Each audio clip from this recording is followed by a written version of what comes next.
Hello, and thank you for joining us today for this interesting webinar. We've got about 300 folks that have registered. So we have people joining. We're up to 100 right now, so people are going to continue to join as we get into the hour, I'm sure. The topic today is biochar and green infrastructure, nature-based solutions for PFAS and emerging contaminants for stormwater management in the age of climate change. We've got multiple partners here, Hugo Neu Corporation, Rowan University Integrated Resources Management, and this is being hosted by the National Municipal Stormwater Alliance. So thank you for joining out today. Quickly, I'll go through some background of NMSA, and then we'll get into the specifics of the talk, just so you know what you're looking at. You know, the organization that's sponsoring this and hosting this is, again, NMSA. We are the only national organization focused on the MS4 sector. So we're a coalition of state organizations and also MS4s that are focused on stormwater management. Our motivation for formation is listed there. I'm not going to go through all of this, but basically we're trying to help catalyze the maturation of the stormwater sector and provide resources and support to MS4s across the country. And our vision is to help try to provide clean water, just like many other organizations across the country. We have 26 state organizations and our membership, that's over 4,400 communities in that total network of the 7,500 regulated MS4s across the country. So we over half the urban population. We've got MS4s that are members. You can see in those gold stars there, those are the MS4s that are direct members, and those states in blue are the ones that are part of, and Hawaii. And Hawaii should be colored blue, and there they just joined. And we also have affiliate members, and Dominic Lukanov and Hugo Neu is an example of an affiliate member. We also have emeritus members, those who are recently retired or semi-retired, can also continue their mission focused work on stormwater through organizations. You can check out through this URL that's provided more information on that if you're interested. These are the four major action areas for us, and as a 501c3, our major focus is on education, and that's what we're doing today. We're providing information from cutting-edge sources on research, as well as practitioner-oriented and implementation-oriented information as well. Today, what we'll learn is on the impact of emerging contaminants like PFAS in the urban environment, the sources of these legacy and emerging toxic pollution and pollutants. And we'll also talk not just about sources, but about treatment and management. And that's going to be obviously as we go further into the maturation or the development of these of our understanding on PFAS and other legacy pollutants that we're going to have to treat and manage these right now. And this, as the regulations evolve, and we'll talk about regulations and cost benefit aspects of whatnot. And of course, we're in a changing climate. So that's clearly something that we need to consider. The speakers today, you see it on your screen, are Bob Biochar, Water Resources Manager, the Integrated Resources Management, also with PFAS Georgia.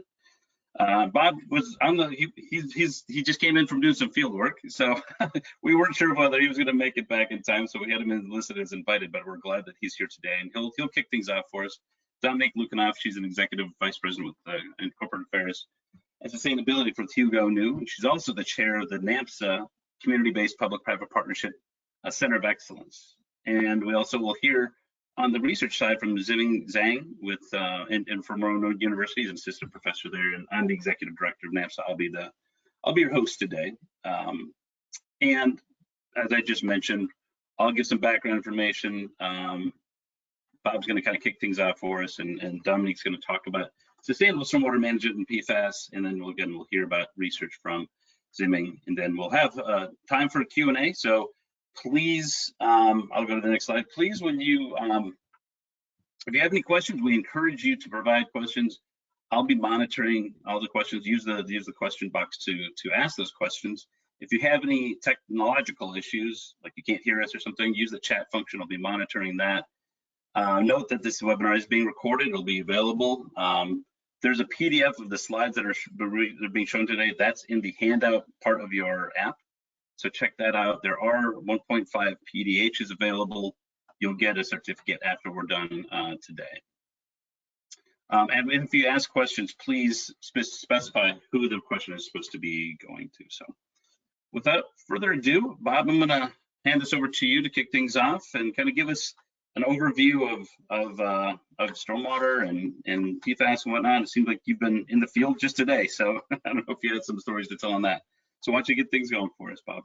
Yeah, sure, Seth. It's important to introduce the topic to groups that are starting to just kind of be introduced to the whole concept of, you know, the PFAS family of chemicals, how they find their way into our stormwater systems, and then ultimately into, you know, the ecology and the environment. And it's one of those types of chemicals that's so ubiquitous that it's starting to become a situation where, you know, we're looking at it just kind of going in a circle. And we're finding that it's finding its way into our stormwater systems a myriad of different ways. And it's important to understand that, you know, it's going to impact us significantly. There's no real regulations of stormwater, either point source or non-point source, and its discharge. But it's something that's coming at us very fast from a number of different angles. You know, I predominantly had a career in the drinking water side of the business, but with wastewater treatment technologies, and as a public works director, before MS4 was coined as a phrase, you know, just our stormwater systems and stormwater management and point discharges. I'm from Los Angeles, California, where most of our stormwaters are captured and actually used for groundwater recharge. So we're very, very interested in how these chemicals, you know, make their way through the environment and ultimately become a problem. The topic of this discussion today, though, however, is the topic of biochar and natural ways of treating these compounds and these emerging contaminants that are finding their way into our water supply.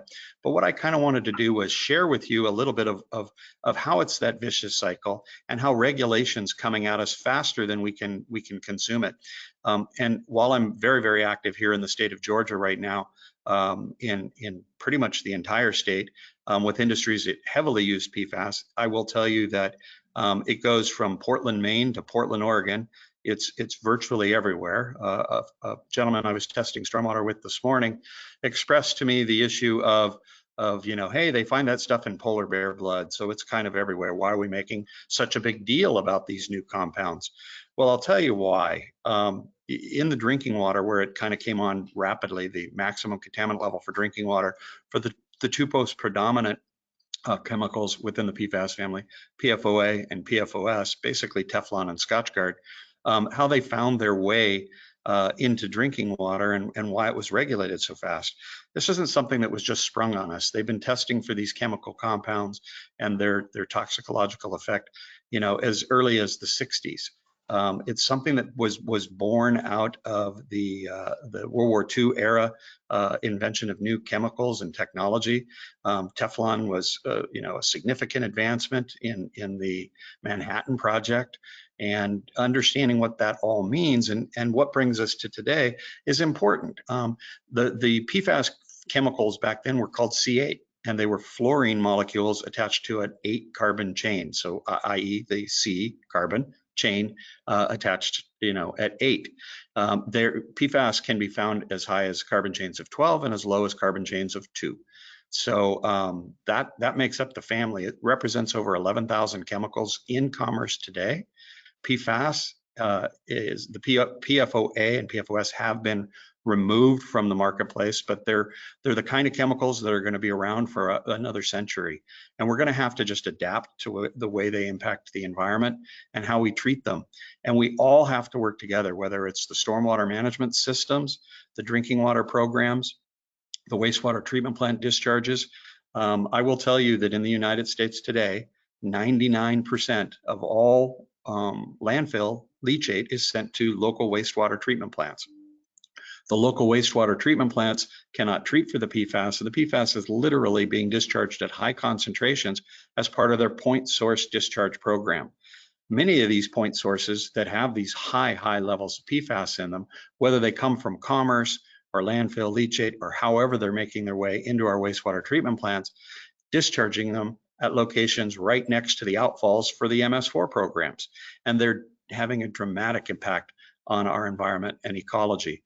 I will tell you, in Maine, most of the surface water bodies that you would fish in are now no longer allowed to be fished because of the PFAS concentrations.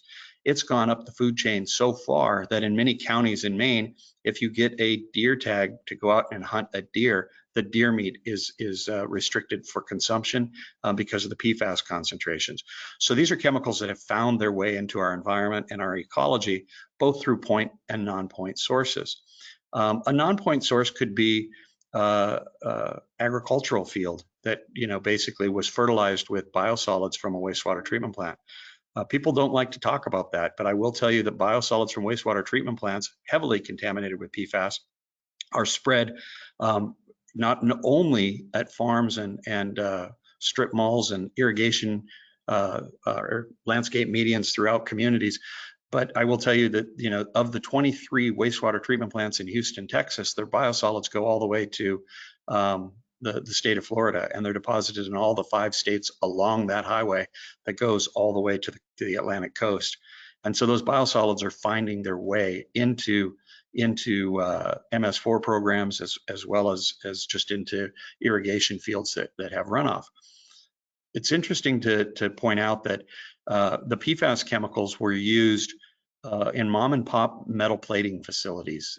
They would actually have dip tanks for chrome plating of things, and that they would spray a protective coating of PFAS over those facilities, and then they would turn their vents on. The air would go out, hit the parking lot.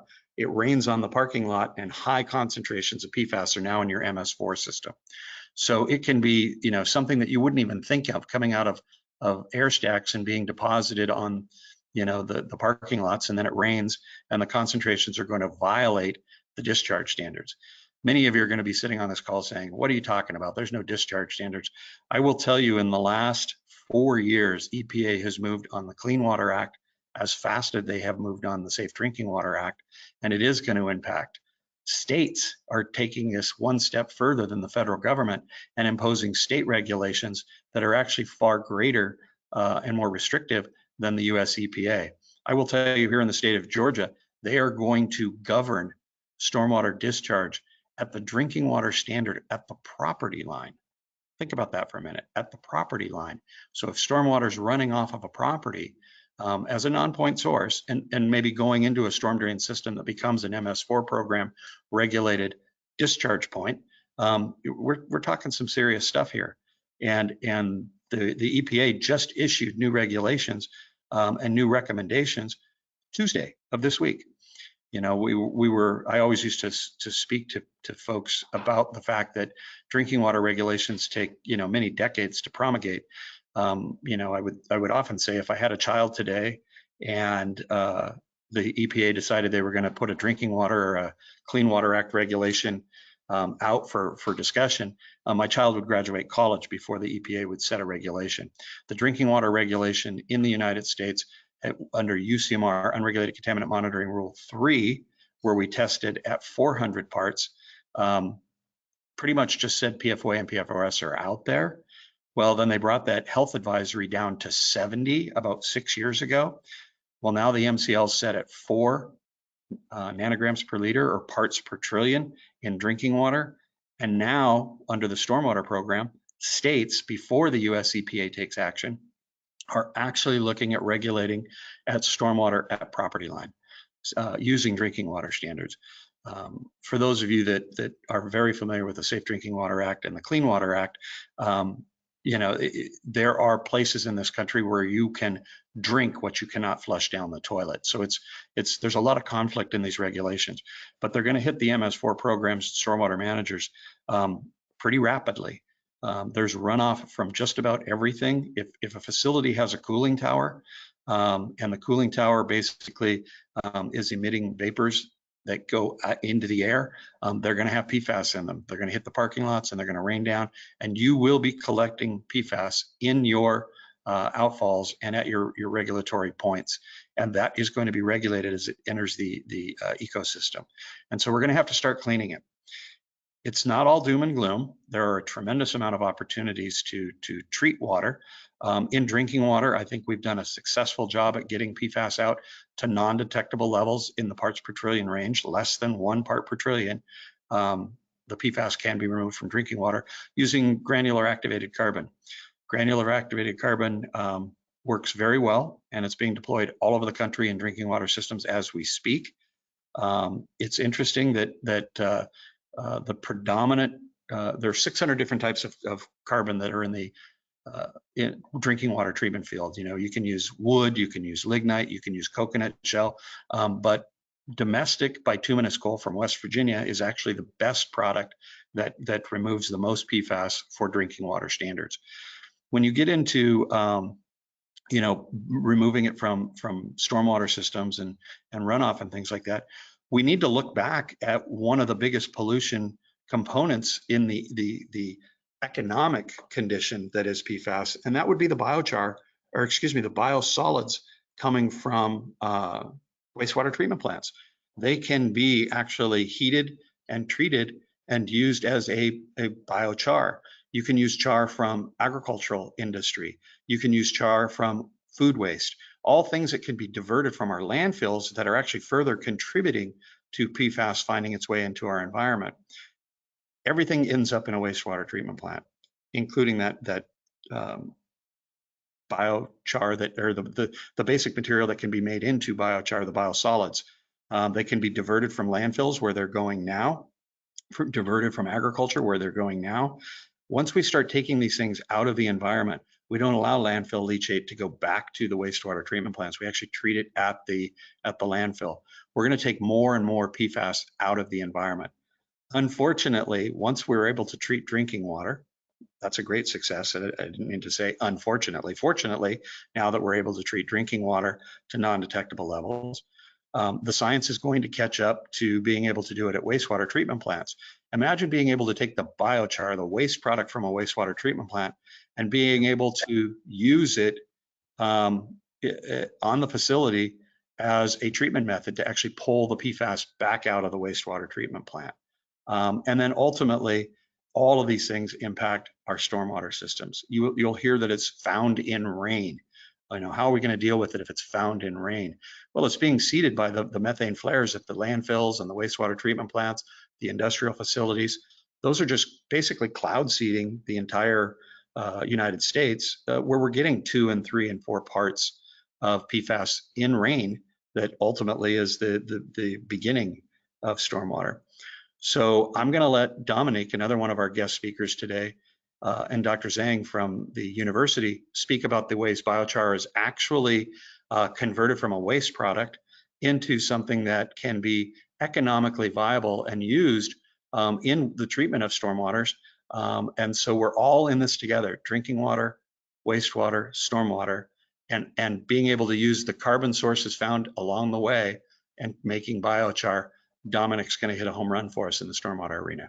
So with that, Dominique. All right, thanks, Bob. And just if I can, before I get going, Dominique, I wanted to just clarify. Sorry, I should have said this before. Bob wasn't sharing any slides, so you guys were not missing anything. I was just. Oh no, yeah. Yeah, I'm just letting everybody know. Dominique, I've made you the presenter, so whenever you're ready to share your screen, there you go. Cool. Okay. Take it away, Dominique. Bob, that was great. In fact, thank you very much. And I might mention to folks that Bob is in the field dealing with this issue as we speak. And Bob has also been the water subject matter expert with Aaron Brockovich. And in fact, when I worked on a Bucks County National Air Guard PFAS site, we had a public hearing, and Aaron and Bob were involved, and I think there's a part of this that's educational. And Bob, I really appreciated the way you put all the working parts together, because what we have to remember is water flows, and in terms of treating our waters and what goes into that wastewater treatment facility, what comes out that didn't get treated. Many of these emerging contaminants that we're talking about, and particularly PFAS, and there are thousands of them, who knows, tens of thousands of them that accumulate. And in fact, I just reviewed some research that said, you're going to always find a mixed bag of contaminants, and that where PFASs are a part of that, it's even more toxic. And that is, I think, of climate. So I think you can see the slides, right? Yeah, you're great. And Yeah, I'm going we can to see it. Yep. Okay. All right. So I'm going to hit some of the points that that Bob made, and I actually have been involved in R&D as Bob alluded to. So I'm going to share some general R&D that has been done. This is outside of the work that I've done with the Stevens Environmental Engineering Lab and others. On the use of biochars and for treating a variety of contaminants, both legacy and emerging, such as PFAS. And then Zimming will be able to drill down more specifically on his work, which has overlap with some of the chars that I've activated. So this was causing emerging pollutants, and I did want to remind everybody that you know, water quality and protecting our resources is a big challenge. As we find solutions, you know, we look for umbrella type solutions, not one that can only address one pollutant. Kind of doesn't work well that way. But as Bob indicated, if we have to pick that general treatment of choice, it's been GAC, right, for many toxics. And GAC is bituminous coal for the most part, works the best. It's not climate friendly. So one of the interests that we've had, particularly at Hugo Neu and some of the other work that I'm doing on chars is, you know, we're in the age of climate. We're in an age where it's 13% wetter, and that's increasing. We also, of course, are dealing with drought and then major rainstorms. As these extreme weather events continue to happen, it's going to make everything worse. We'll see where we've capped hazardous waste sites, and certainly when that big storm comes along, and studies have shown that cap has already started to erode, and it releases those contaminants. So how are we looking for solutions that can address those types of impacts as we have an opportunity to innovate on more circular solutions? And I'll share later that, you know, if that char were used under that cap, that char adheres to that soil and that pollutant, and it does not desorb. Generally, research has shown until you introduce a pH of about 3. So if it blows, you've still eliminated that exposure. So Bob gave a nice overview of what we're talking about here, these forever chemicals, nanoplastics. I did want to talk about how green infrastructure has been found to capture and treat, certainly capture, in a way treat water quality, because it holds on to the nanoplastics and other particles that are coming through in runoff. And certainly talk about biochar generation. Actually, biochar generation through gasification pyrolysis actually also destroys PFAS. And there we can have sort of that circular solution that Bob indicated. And then let's get more into the circularity and the climate-friendly aspects of green infrastructure. So you just heard some of this. You can see these PFAS sources, variety of types of land use.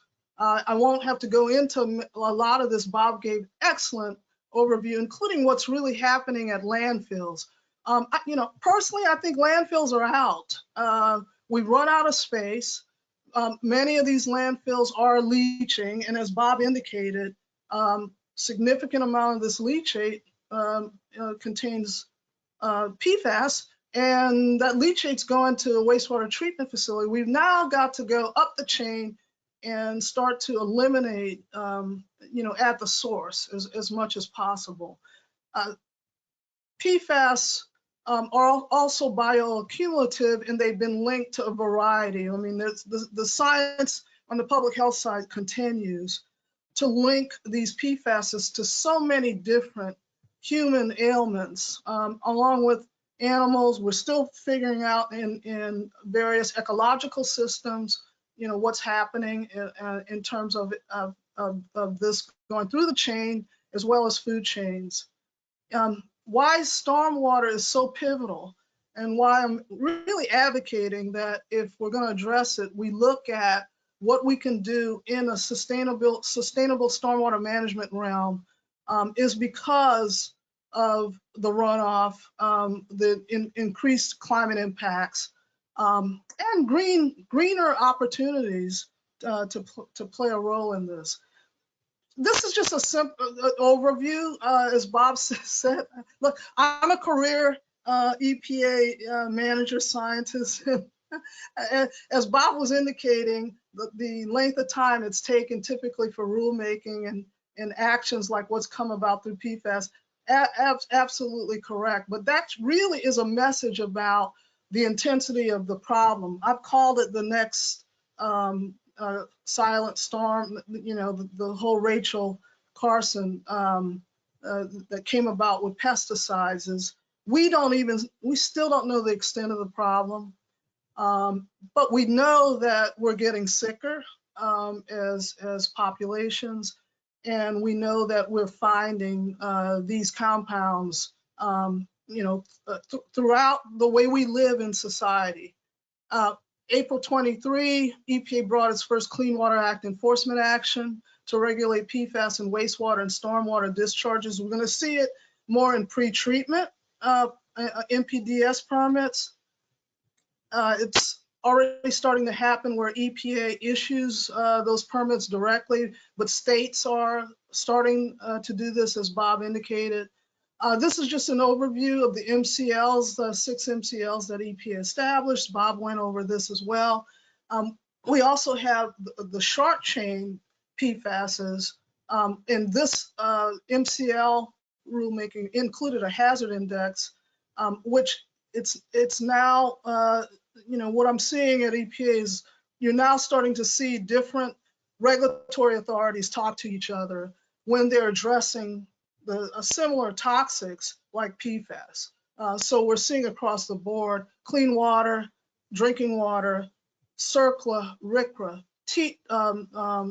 TRI. In fact, I think there was some six more PFASs, or 16 perhaps, that were just released under TRI. So public water systems must begin monitoring by 2027. The reason I wanted to add that is we've got to get the science and the technology about detection better. And I know work is happening, and I think, of course, that's another opportunity in terms of innovative technologies and circular economies. Another overview, and Bob indicated that, I just mentioned, PFAS violations in wastewater and stormwater. There's been enforcement actions. Permits now require monitoring.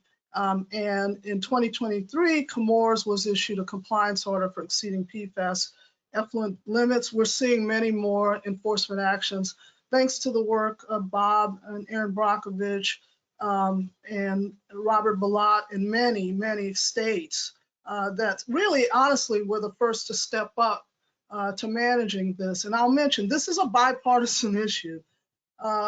It is not along any political line, and it is very much coming from the ground up with communities who really believe their children have cancer because of PFAS. They have seen the concentrations in their water supplies, in groundwater, in well water, and as we've heard from Bob, on farms where farmers have had to essentially eliminate their business opportunities because the animals are getting sick. This is just testing methods. Again, I just want to kind of give the full breadth of this thing. EPA is still developing these kinds of methods. I just heard about another exciting a monitoring technology that's using sensor technology, which is going to actually help to give quicker responses to communities in individuals who want to know if they have PFAS and what those concentrations are, and for many, many more different types of PFASs. Again, Bob mentioned this, so I won't go into it. I can guarantee you it's at every airport. I've seen the data nationally before this even hit the airwaves. It is, if you're near an airport, you can count on it. You know, we've got to get the data to start addressing it. Runoff, you heard about this and GAC filtration systems. However, the disposal of those filters. So GAC works. GAC is not as effective when you've got mixed pollutants like heavy metals in that water. You have to really continue to replace those filters on a regular basis. But then what do you do with that filter? Landfilling is not really the option anymore. It's been incineration, but now we have an opportunity to look at gasification and pyrolysis. MS4 is not required, but you heard Bob say it here, it's coming. And in fact, if you look at the ability of what a stormwater program can do in terms of helping with regards to the risk caused by these pollutants, it can go very far. You know, from the public education and outreach, even if people know what's there and how to personally protect them, they can buy end of use, they can buy filters on the market. There are community-based groups that are distributing these. Illicit discharge detection, as I mentioned, the monitoring and detection technology is getting better. Lots of entrepreneurship and work going on there. Construction site runoff control, post-construction, including, you know, GI BMPs. So speaking of GI, I'm sure we've got a large community practice on green stormwater infrastructure here and beyond. Rain gardens, bioswales, wetlands, green roofs, all these nature-based processes to capture, treat, manage stormwater. And GI, of course, reduces runoff, but also historically has been able to capture many of these particulates. The dissolved pollutants, traditional GI, doesn't do a great job there, but with the addition of biochar, the biochar actually treats a wide variety of the dissolved pollutants. When I say biochar, I should correct myself and say biochars, because it really is based on that original biomass. You know, how effectively, not all biochars are the same. So of course, you know, the characterization, the data is all important. I'll talk about that in a minute.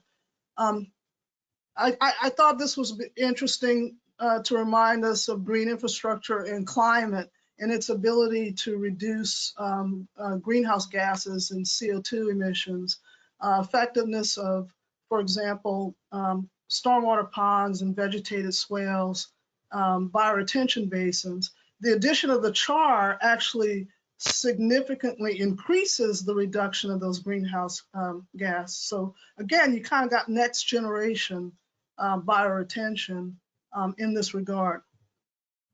So just a quick introduction of biochar. Whatever I missed, Zemming, you can catch it.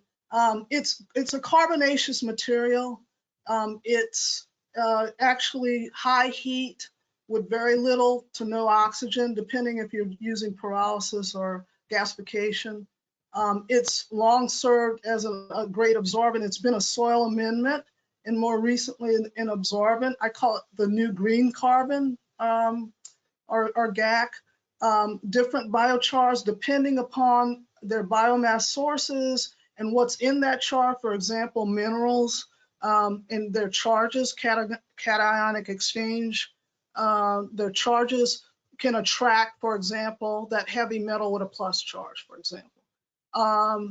They can be activated to treat, you know, some of the more wicked types of compounds like PFAS. They're generally anionic. So if anyone tells you their biochar is treating nutrients very well, you need to ask them how that's happening. It could be a surface type reaction. For example, wood chars have a high surface area. Manure, food-based chars, the biosolid chars Bob referred to, are very porous in structure. So microbes will love it, and you'll get that biofilm that will also help in degradation while it improves that soil and the ability to grow things. There's the bottom, there's the cost comparison, for example, to activated carbon.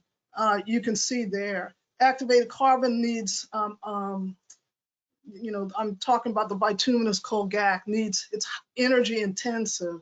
Biochar isn't. In fact, the gas fire will run on its own energy.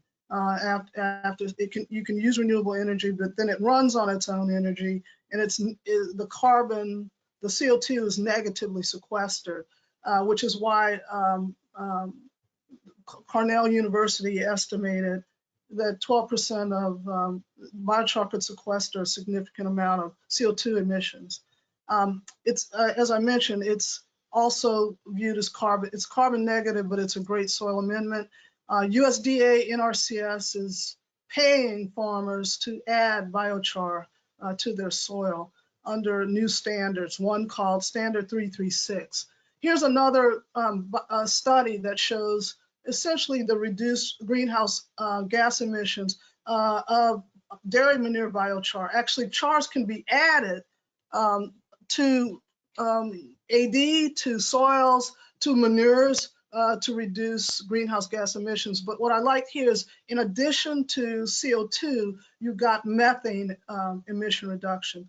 You can also see nitrous oxide emission reduction, and those are, much more impactful in terms of global warming than CO2. So just general biochar properties. There's a porous structure, as I mentioned. Microbes love it. They develop a biofilm. It's housing. The char has carbon, which provides an energy source, and some chars have enough nutrients that really help to grow those microbial populations. So I call it sort of a double treatment. You can add the char, get the absorption of the toxics, but then the char actually supports healthy microbial populations, which could additionally help to treat those pollutants. pH is generally over 7.5. The manure-based chars tend to be higher. Wood is more in and around a neutral, 7.5 to 8. You can see carbon, it says greater than 70. That's typically going to be a woody-based char. The others may be in more of the 30 to 40%, but still you have carbon. More porosity again in some of the manure-based char. The biosolids chars will be the same thing. Just wanted to show you gasification, oxygen starved, whereas pyrolysis is low to no oxygen. They can both get up to over 1,200 or 1,000 to 1,200 Celsius or higher, which is why they can also destroy PFAS bonds.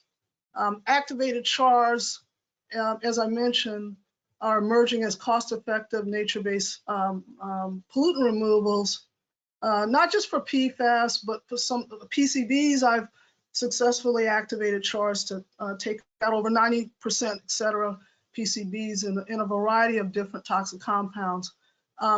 Green infrastructure practices like constructed wetlands, bioretention systems can be integrated with char.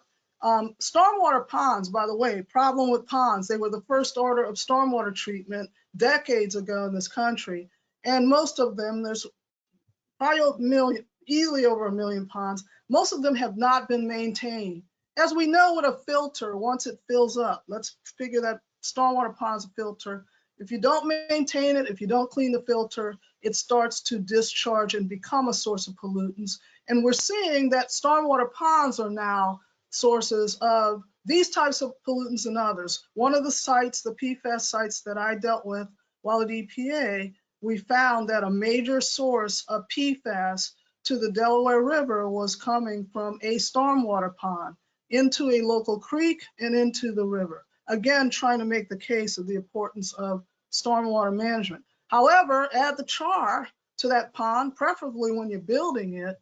And as these sediments build up, you've neutralized that toxicity and the hazardous waste characterization of that material. Many folks won't touch ponds anymore because to clean them, they have to meet hazardous waste disposal requirements. So here's another just sort of overview. In addition to GI, for example, we've got chars that we put in a sock that can be treated. You could put that around fire stations, etc. It's a method of prevention. And there's so much surface area that you're going to have a very long life cycle for those, but you can also regenerate it back to the gasifier. Just to kind of cut out of where we've done this, amended the media for stormwater management with char. You could put this into a variety of filters as well that can be eventually removed and regenerated. And this is a study that was done that showed that biochar amended soils had significantly higher porosities than unamended. And this is for bioretention. So as I mentioned, the circularity of this, and one of the sort of company partnering businesses that I'm involved in is you can amend a variety of different types of filters, biofilters. Over time, you can essentially remove that filter and regenerate the char and destroy the PFAS through gasification or pyrolysis. So I just wanted to share some results of some of the studies in terms of the effectiveness of biochars and treating PFAS. Predominantly the work has been done on PFOA and PFOS. You heard Bob talk about those earlier, as well as some of the short chain PFASs. So absorption has always stood out for PFAS remediation techniques, as you heard about GAC.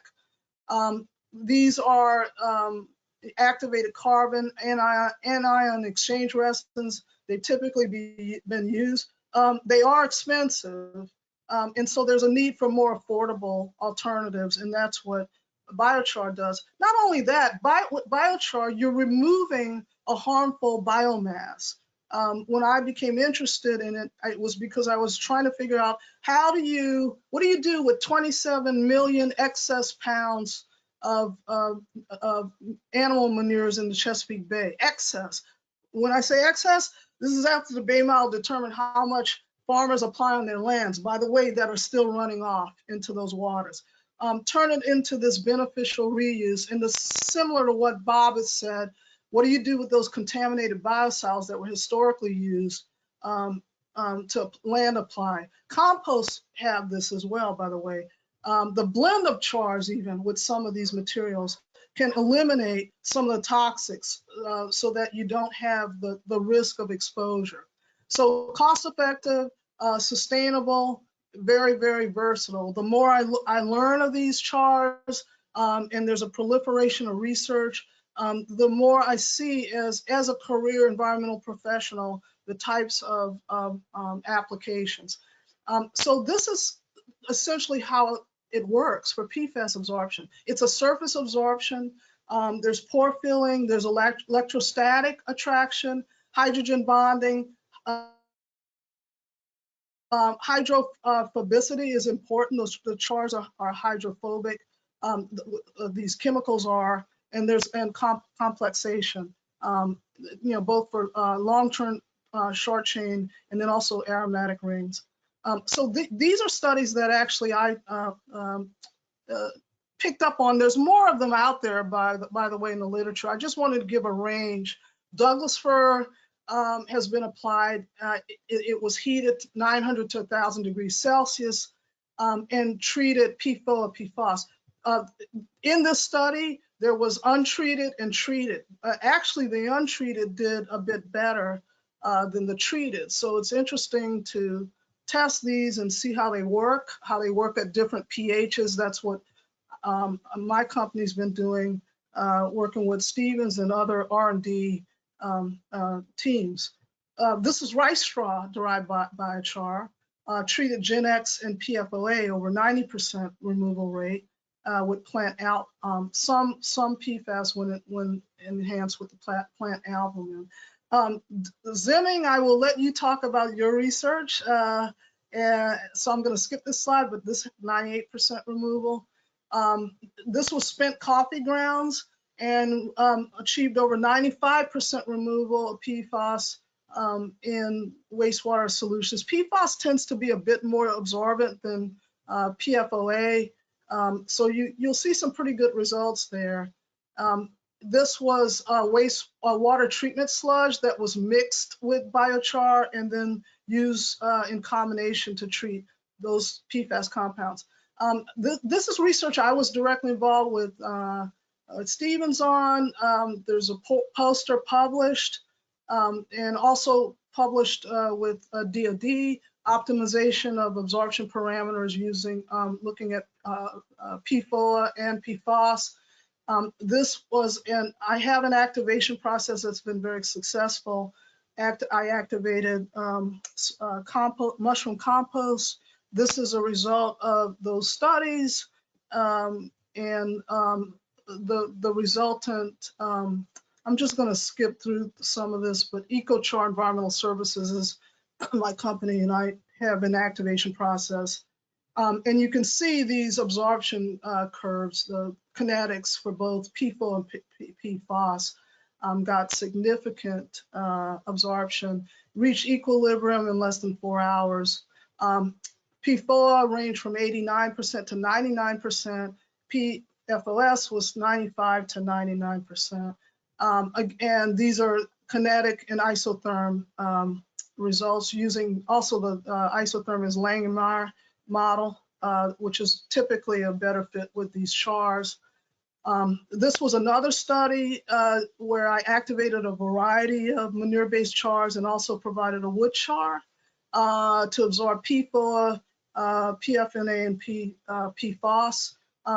Quick results, you see the wood char was an absorption of 53 milligrams per gram, 98%. Activated mushrooms, 65 milligrams per gram, 98. The activated cow manure, 99.6. I think it got the highest. Fluorosorb, filtered sorb, which is what's used on the market today to treat PFAS as an absorbent, you can see was a bit lower than the activated chars. Will say not. It's the important was the what was important was the activation process. This is PFNA results. Again, you see for the activated cow 99, poultry 99, fluorosorb 93 to 97, and this is just the similar results by chart comparatively. So you can see the promise of these. This curve actually we did hydraulics as well. These chars have excellent flow rates, 110, 114, 140 inches per hour. So in terms of hydraulics, very well. We got 2 minute and less retention times. And that chart across is the work that I've been doing. And again, I want to thank Stevens Environmental Engineering Lab for working with me, as well as some of the others. Isabel Lima, who's an expert at USDA, working with manure-based chars. And we're in the process of now working with biosolid chars, and we'll likely be activating those. So in conclusion, PFAS contamination in stormwater is a significant concern for environmental and human health. Active treatment systems are critical for remediation, but challenges remain. Effectiveness and cost, let's also remember many are not climate friendly. Just like I'm not going to find coconuts growing on this part of the East Coast, and we're really aiming to go more circular.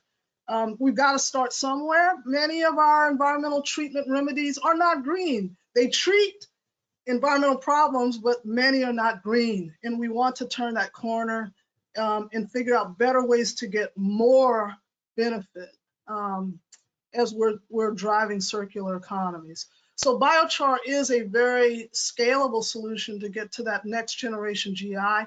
It also expedites green growth, by the way, which is why it's my boss actually is using it on her farm and has quadrupled her vegetable outputs.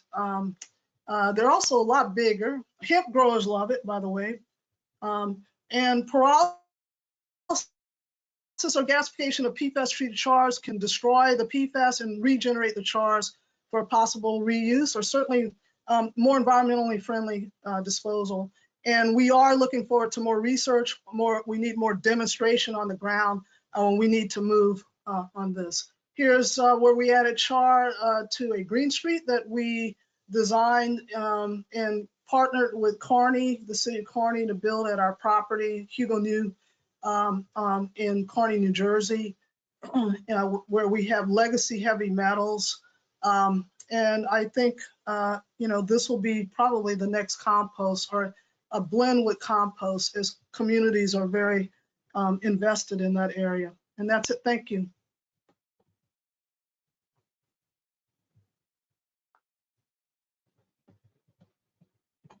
Thanks, Don. There are a couple of quick questions. Do you want to answer some of these quick questions now, Dominique, or would you like to? Well, I prefer to give Zemming more time, and then can we come back to questions? Yeah, absolutely. Yeah, I just wanted to give you the option on that. So, okay. Thanks, Dominique. And I'm going to hand over the presenter control over to you, Zemming. Okay. So let me know if you have any problems with that. And I appreciate everybody sending in your questions. Again, if you can provide some input on who the question is directed towards, that'd be helpful. Keep sending those questions in. Appreciate it. Okay, go for it, Zemming. Can you all see my screen? Yes, we can. Okay, that's good. All right, good afternoon, everyone. So thanks for the introduction. And I'm going to talk about, briefly talk about the removal of PFAS through GI/LID optimization, like green infrastructure, low impact development. So at the very beginning, I'll start with some background information very briefly, because Bob and Dom already mentioned those. So you already heard about PFAS. Those are a group of environmentally persistent, man-made organic pollutants, emerging contaminants. So because of their well-known thermal and water resistance, they have been widely used in a lot of applications, like the firefighting foams, non-stick coatings, and waterproof fabrics, and also for the packaging for fast food. So the PFAS cycle after they are manufactured in the industry, for example, the wastewater containing PFAS could be discharged to national streams or wastewater treatment plants, and wastewater treatment plants are also sinks of those PFAS compounds. Solid waste or PFAS products could also be, let's say, landfilled when the leachate can contaminate the soil and as well as groundwater.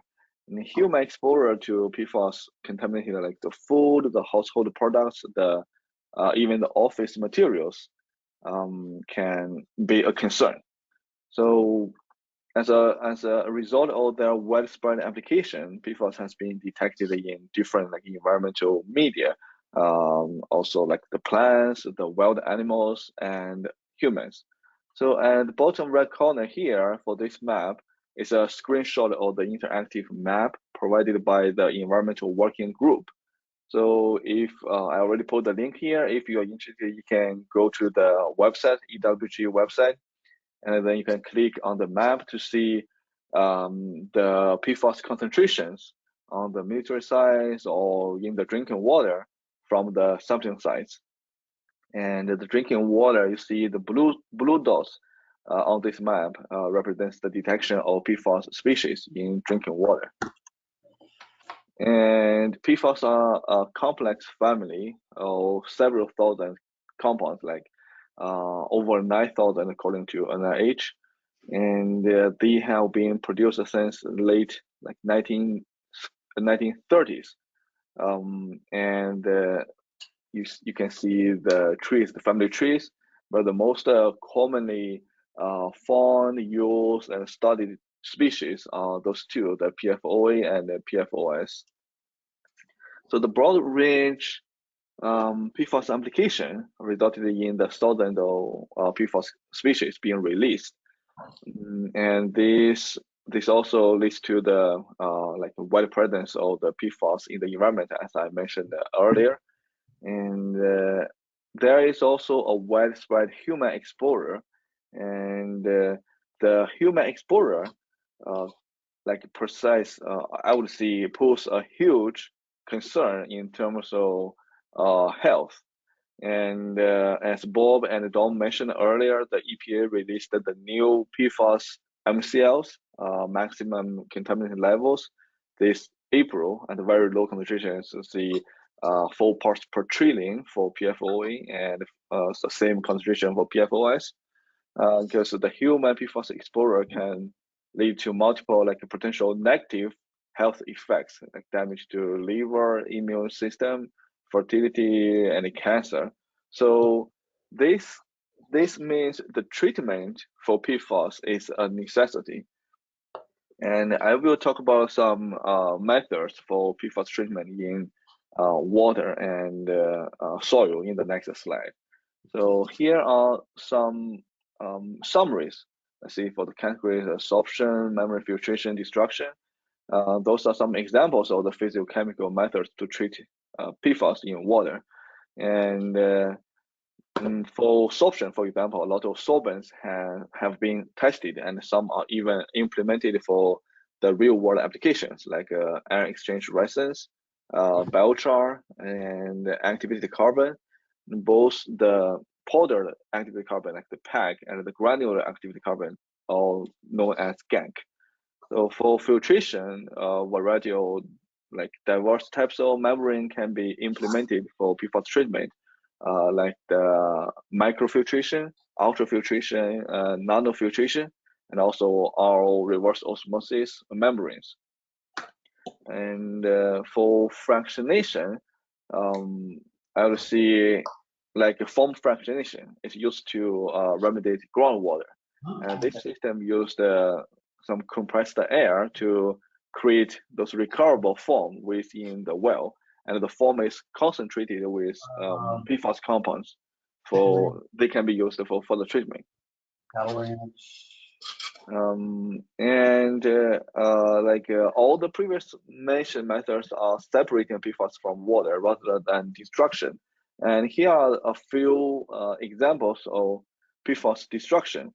Most of them are via like advanced oxidation or reduction processes like AOP or ARP, advanced oxidation or reduction. So the supercritical water oxidation, or SCO, is one example of this advanced oxidation process that holds enormous potential for treatment of a wide range of organic pollutants like PFAS. Another like media I would like to cover is the soil. So besides the water treatment, we also would like to tackle the PFAS contamination in soil. Similar to water treatment, major mechanisms are like the separation, suppression, stabilization, as well as the destruction shown here. So by using solvents like biochar, activated carbon, PFAS can get absorbed on onto those materials, and they could be, the bioaccessibility could be reduced, and thus the risk can be reduced. With destruction, the contaminants could be destroyed, like the PFAS could be destroyed in the soil due to like the chemical oxidation, thermal treatment.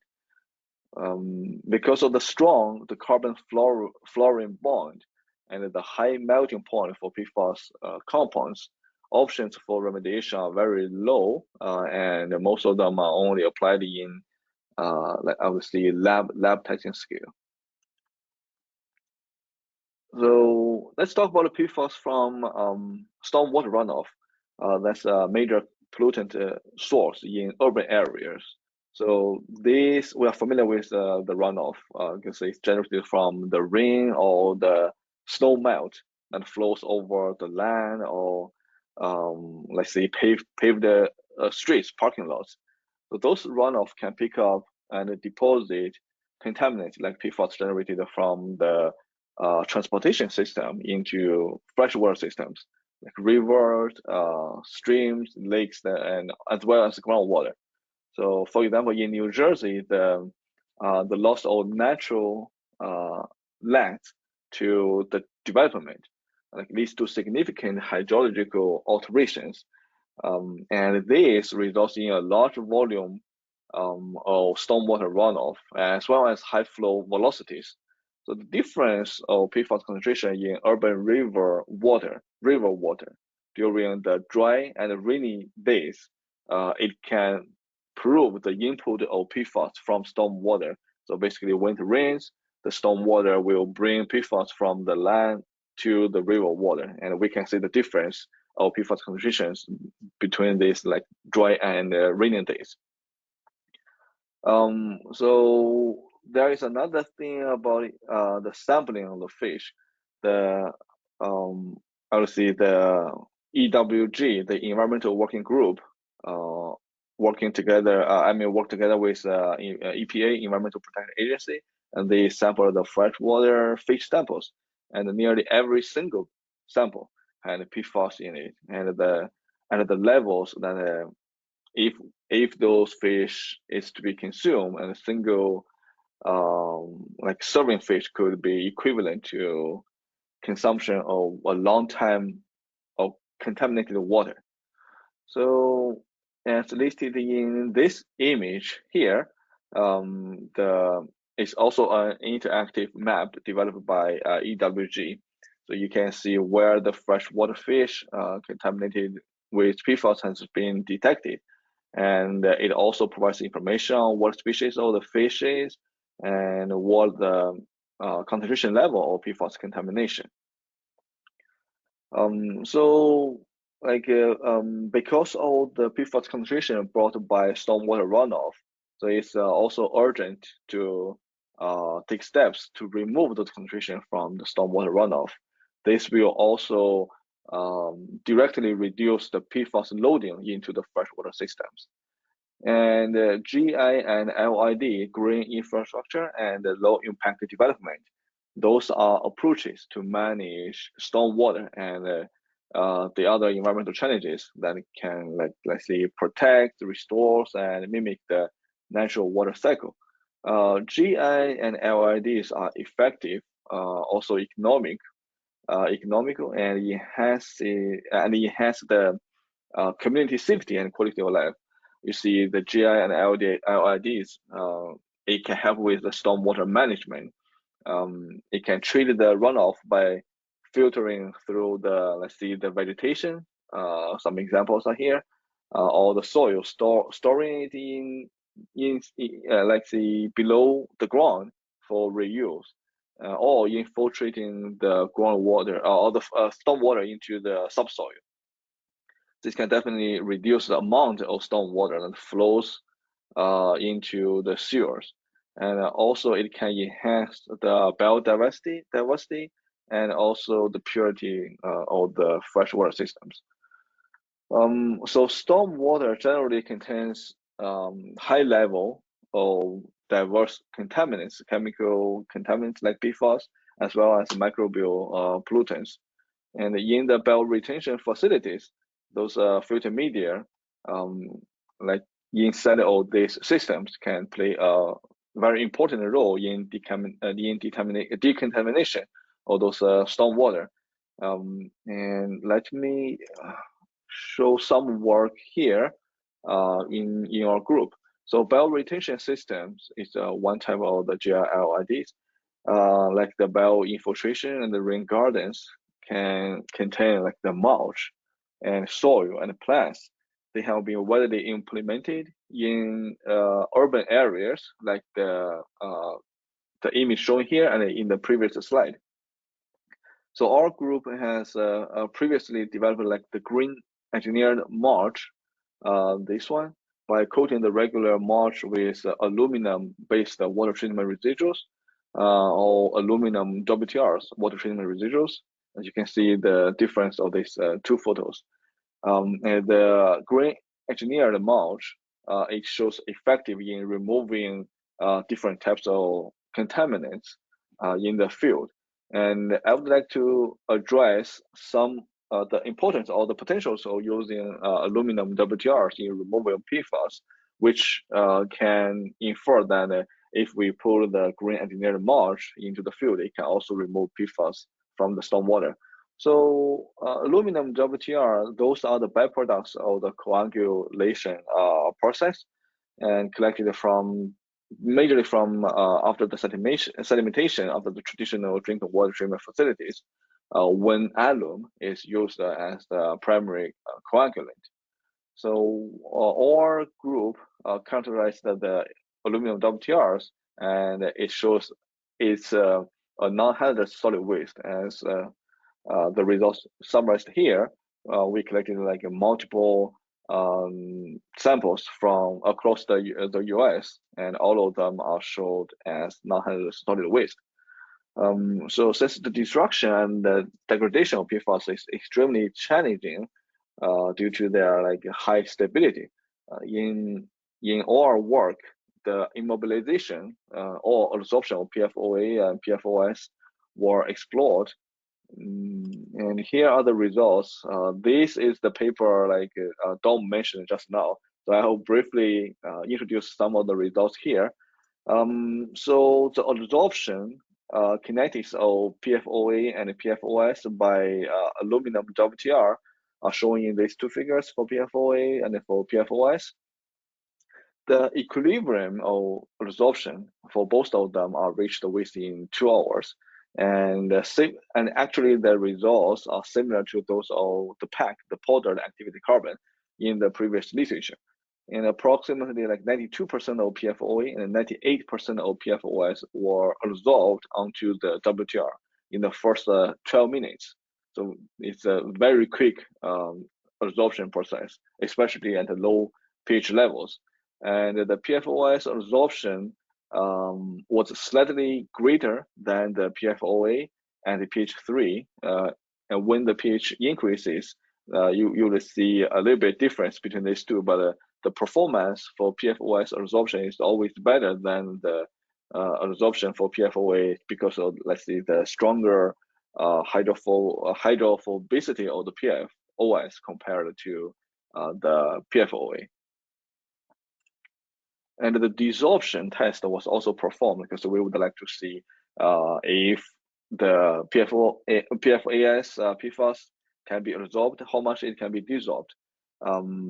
And the initial concentration levels we tested from 0.05 to 1.5 milligrams per liter.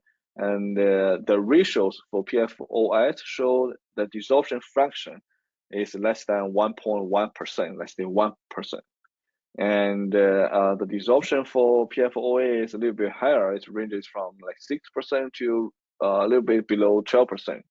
And this is a summary of the desorption and the different pH levels. And we can see the less than 8% of PFOA and less than 2% of PFOS was dissolved at multiple pH levels. And activated carbon is another material, a solvent commonly tested and used in the treatment of PFAS. The coexisting ions and the long chain PFAS could impact the absorption of the short chain PFAS. These results are from the literature. If you are interested, you can check it from using the link here. And the long chain, the longer carbon chain could increase the absorption capacity on the PAC, the powder activated carbon. And the species of the PFSA obtained higher absorption capacity compared to the PFCA with the same carbon chain length. So if the chain is the same in length, PFSA is better in absorption compared to PFCA. And similar molar weight leads to similar level of PFAS absorption, regardless of the types, whether it's a sulfonate or carboxylic, like a group of PFAS. Stormwater generated contains like high level of contaminants like PFAS. We also screened the stormwater for PFAS, and we can definitely see the high level of PFAS in the stormwater runoff. And the manuscript is currently like in preparation. Hopefully, it can be published within the next like 1 or 2 months. We are talking about a biochar here. Dom also showed similar like concepts, and the biochar has been increasingly like used as a filter media in the engineered like LID systems. And the biochar has high porous structures and huge surface areas. The high air exchange capacity and sufficient like the surface functional groups can also make the biochar a great candidate to remove PFAS from the stormwater, especially when it's used as a filter media in the GI or LID like structures. And the biochar can also support biofilm formation and denitrification, which I will introduce in the next 2 slides. And for now, I'll just like move forward, as Tom already gave a great introduction and explanation on the biochar itself. So the biochar amendment to the bioinfiltration system, it shows very positive effects of like PFAS removal, and also like the removal of other contaminants like nitrogen, phosphorus, heavy metals, as well as other like organic contaminants. So previous literature also reported the capacity of let's see, over 90% of 2 commonly detected PFAS like PFOA and PFOS for like different types of biochars. The BMBC-600 is the pine wood biochar, and the BC-600, that's the biosolids biochar. So based on the materials used to generate biochar, the performance of biochar in removing PFAS, it will vary. And besides the removal of PFAS, the biochar in the GI-LID optimization system, it can also enhance nitrogen removal. This is an ongoing study I'm working on.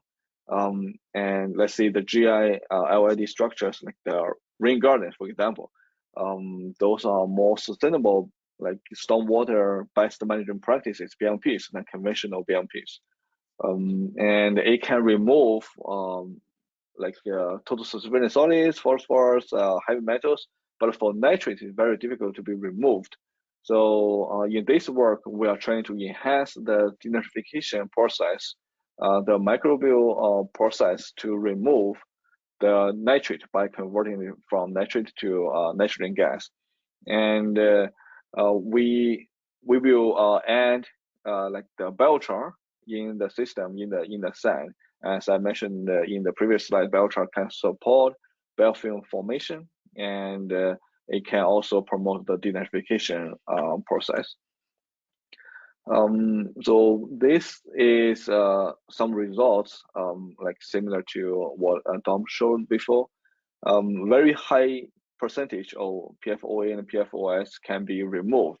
Let's say over 95% for PFOA and over 99% for PFOS, based on the dosage of the biochar. And the absorption can also be reached within a short time for like high concentrations of PFOA, PFOS, like 1 milligrams per liter, that's 1 ppm. And the absorption for PFOA and PFOS has demonstrated a good fit for the pseudo like second order kinetic model, which suggests like the monolayer absorption of PFOA, PFOS on the surface of the biochar. I think that's pretty much it for the a quick update and also a brief summary of the PFAS treatment work from others group. If you have any questions. Thank you. Yeah. Thank you very much. Sure. I appreciate that. We've got an absolute ton of questions, and we'll never get through all of them, but let's give it a So you better pick the right ones. that's Bob will always answer. tough to do. Bob and Zimming. Yeah. There's one question I came in that I wanted to highlight just to clarify something. There is a question about whether the process of developing biosolids, I think that's the question, does that by itself remove PFAS? And that the answer to that is no. And I just want to clarify that because that's such an overarching topic and issue. So I assume we're all on the same page on that. Couple quick questions. This question. Bob, were you going to say something? Oh, I'm sorry. I I'm sorry. apologize. Oh, yeah, Bob has been muted. I muted him because there's some background noise. I apologize, Bob. That's all right. No, that was me that was creating the background noise. Thank you. No, I was the creation of biochar or anything like that. If it's in the raw materials, so if it's in the biosludge and they turn it into biochar, that process that Dominic was describing will destroy the PFAS. But producing sewage sludge, biosolids, in that process retains, it doesn't treat any existing PFASs. That's why Bob indicated how there's been a significant percentage in some of the land applied biosolids tests of contamination. Correct. And Anyway. I guess, Joel, to put it to another twist on this, one of the questions was, does creation of biochar from sewage sludge destroy PFAS? It destroys the PFAS that's originally in the biosolids. Yep. And then when the material is then put into a sock or into a treatment matrix, and then it's removed and it's reactivated with another batch of new biochar, that reactivation process will destroy the PFAS again. So bottom line is you have to get whatever matrix, whether it's resin or biochar or GAC or whatever, you get it in, you've got to get it above 372 degrees centigrade under a lot of pressure. What's cool about what Dominic's talking about is there are gases that are driven off. So rather than throw it in what you would think of as an incinerator, you do a pyrolysis process. You actually drive off the gases that can be used as the energy source to heat. It becomes a cycle, and you just Cycle. It feeds itself.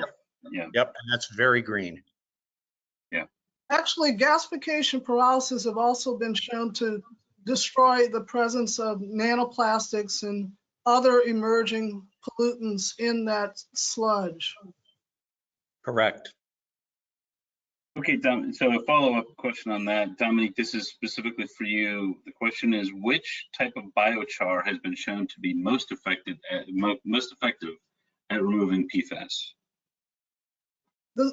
For the studies that I've been involved with and the chars that I've activated, there's more chars I want to activate. It's been the cow manure char, which you saw. I shared those results. It's not only that, it's had the highest percentage removal, and it's very difficult to desorb. It holds on to the PFAS toxics. Again, pH dependent for a lot of these. I mean, but it's been the cow manure char. But I hate any definites. Okay. There's a whole wide world of biomass waste out there. And, what I advocate is look at what is in your region.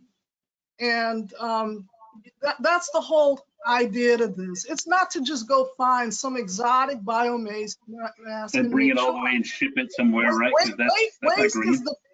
Waste is our biggest challenge, and we don't talk about it enough. And we will call things, there's food waste, right? Now there's hemp byproducts. There's all kinds of animal waste. And they now all have contaminants to some degree. Hopefully food waste less, but we're finding, these contaminants bioaccumulate into what we eat. So when I've had some folks say, well, aren't you worried there's not going to be enough source for your biochar? Are you kidding? What we need are more gasifiers and pyrolysis. No shortage of waste, do we? To drive that technology to be better so that the footprint is reduced, the energy footprint is reduced, the emissions footprint, et cetera. Dominique, as somebody who's, I'm not savvy in this area like you are.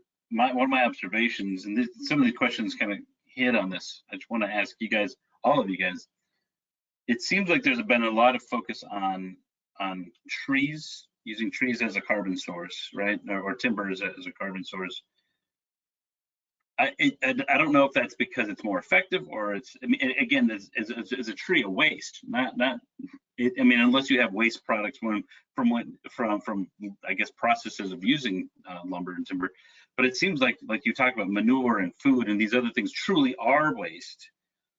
Do you have any thoughts about the sources that we're using or the sources that we should be using, and which are more effective and less effective and all that stuff? Actually, I did mention that there's a biochar carbon market now, and one of the early concerns, over a decade ago, about driving and scaling the biochar market that some entities and environmental groups had out there was people would start going out and cut trees to make char. We need trees. We need our trees to be very much alive and healthy. The wood-based chars are from debris, and that should be certified. Clearing out those forests where that debris becomes a hazard, construction debris, nursery debris. There's tree debris. We just had a major storm where I am. There's lots of wood debris. It should be from debris, and that's the whole point of a lot of the reuse, the beneficial aspects of chars. Take a waste biomass and convert that into this type of beneficial reuse. Right. Okay. I got a question for Ziming. Yes. One of the questions says for the mulch, right? Because I think you talked about mulch. Do you have any concerns with the mulch washing out or washing off during large storm events before it's established? Is that an issue that's come up, or is that something that has not been addressed? Yeah, it depends. It depends how you coat the the aluminum WTRs on the mulch, and it's depending on the coating process. And we tested in the lab, and the current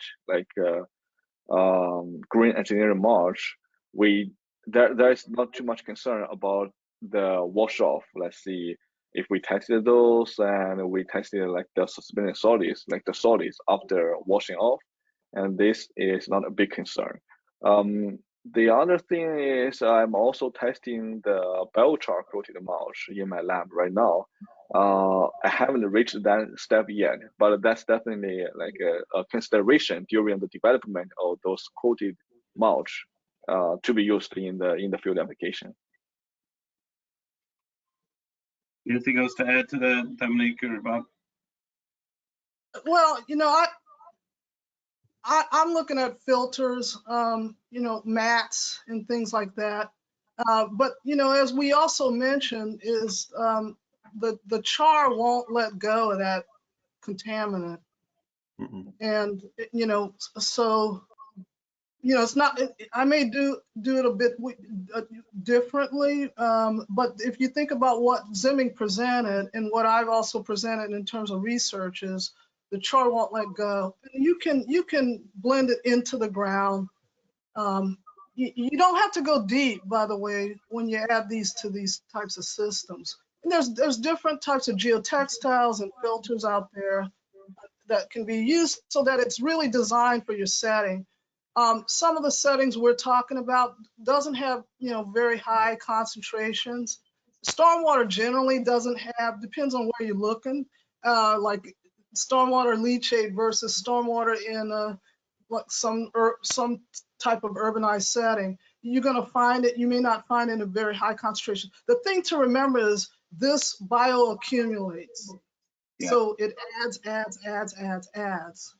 And then when it blends, like in urban settings or even in rural settings where you got roads and you got pesticides being applied and you got what's coming off of roads, Seth, our next webinar, 6PPDQ, you know, that's where this type of approach makes a difference in terms of amending your green infrastructure, amending your landscaping, and you're helping climate because you're sequestering greenhouse gases when you do it.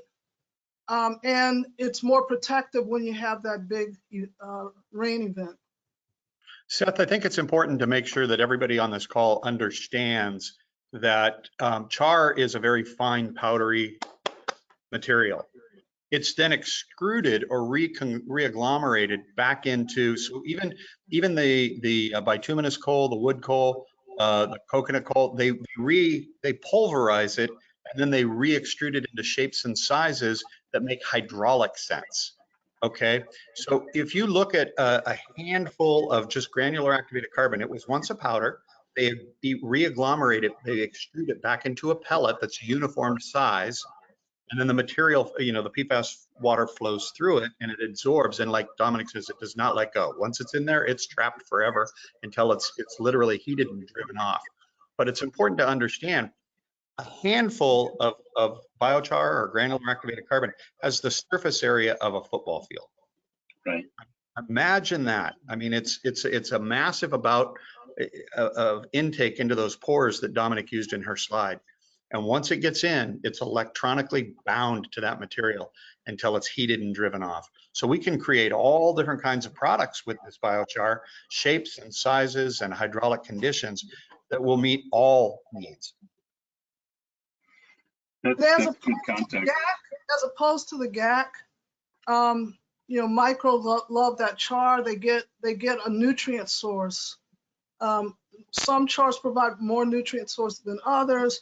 And you get that additional healthy microbial biofilm.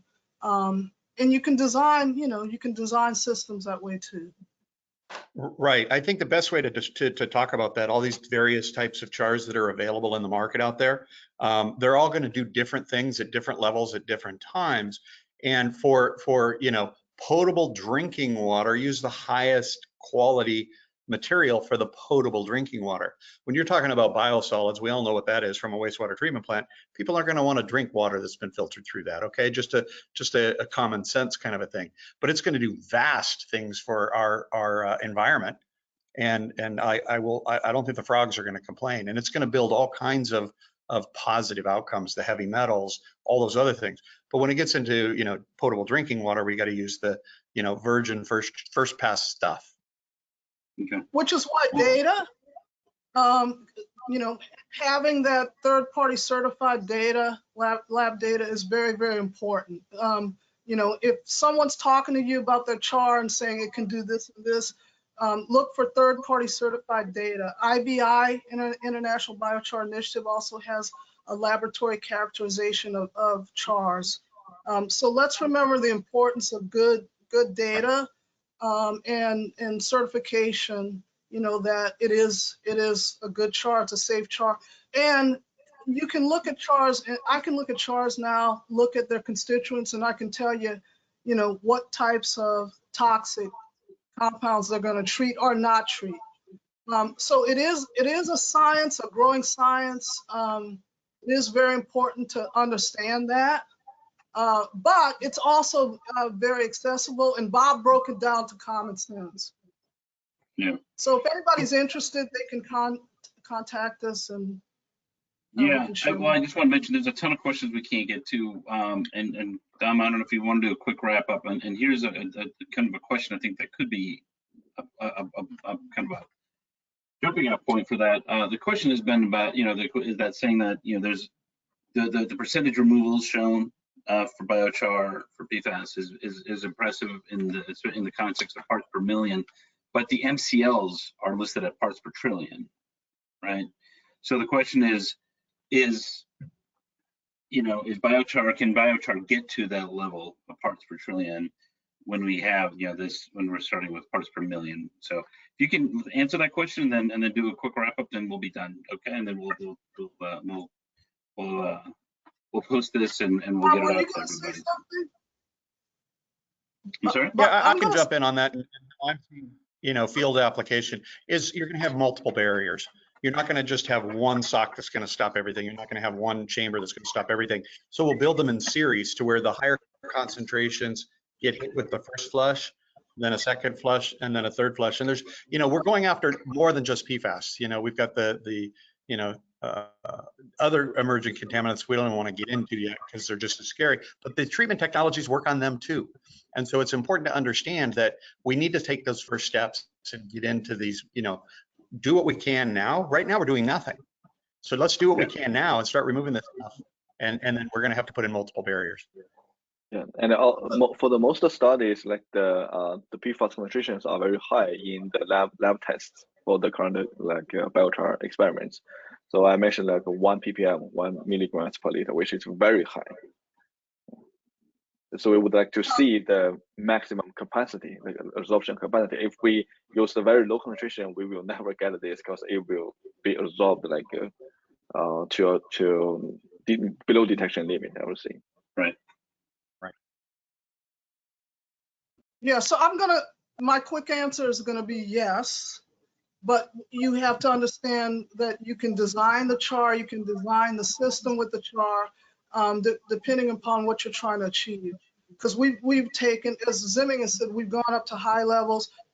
I've gotten results in hydraulics where we're like at 100% removal. But you want to test, at that target level that you're trying to. As Bob said, right now nobody's got anything, and here's a cost-effective approach. We need to start moving. We need support. We need incentives for MS4s that want to try this. I'm going to say states, work with them where they can find those technologies, those folks out there like us working on this universe, and start the process. That's how it all happens. But right now, we've got to find ways to incentivize some of this. Outside of that, I am going to go back to how this whole PFAS, I'll give credits to Robert Bilott, but a lot of this has been driven by the communities themselves. They are very concerned about their public health. I've never, in my whole decades of career at EPA, this is an area, as Bob said, there was the EPA response, was nothing compared to the public response. So for those that are trying to do the right thing for your customers, for your municipalities, as government entities or private entities, and everybody loves nature-based approaches, green infrastructure, because of the multiple benefits.